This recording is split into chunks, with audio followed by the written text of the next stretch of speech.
જૂનાગઢના લોકોમાં એક આકર્ષણ અમે જગાવી શક્યા છીએ એની હું આપને વાત કરીશ. જે ભવનાથ મહાદેવનું મંદિર છે, અહીં મેળાનું વાતાવરણ પહેલેથી જ થઈ ગયું કે જ્યારથી ભવનાથ મહાદેવ મંદિરનો કાયાકલ્પ થયો. આ મંદિર છે એમાં અમે જે નવી સુવિધાઓ કરી છે એની હું આપને એક જણાવીશ કે મંદિરની ઉપર સૌ પ્રથમ અમે 55 કિલોનો પિત્તળનો બનેલો ધ્વજાદંડ ચડાવ્યો છે અને આ ધ્વજાદંડ ઉપર પ્રથમ વખત ભવનાથ મહાદેવને અમે ધ્વજારોહણ કર્યું છે. ભવનાથ મહાદેવ મંદિરનો ગર્ભગૃહ છે, એમાંના તમામ આભૂષણોથી માંડી આ તમામ વસ્તુ અમે નવી અને શાસ્ત્રોક્ત વિધિ અનુસાર જે વર્ણન છે એ પ્રમાણે અમે કરી છે.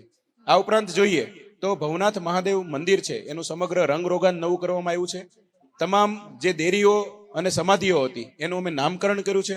આ ઉપરાંત આપણે જોઈએ તો ભવનાથ મહાદેવ મંદિરનું જે ફ્લોરિંગ છે એમાં નવો માર્બલ, નવી રેલિંગ, અમે સૌથી આકર્ષણનું કોઈ એક વસ્તુ હોય જે ભવનાથ મહાદેવ રવેડીમાં આવતા હોય એવું એક કલ્પના ચિત્ર. આ કલ્પના ચિત્ર સામે લાખો લોકોએ ફોટોગ્રાફ લીધા છે અને આજે ખૂબ ટ્રેન્ડમાં ઇન્સ્ટાગ્રામમાં પણ આ ચિત્ર જોવા મળે છે. એટલે ભવનાથ મહાદેવ રવેડીમાં આવે છે તો આ પ્રસંગ પણ અમારા માટે એટલો જ મહત્વનો છે.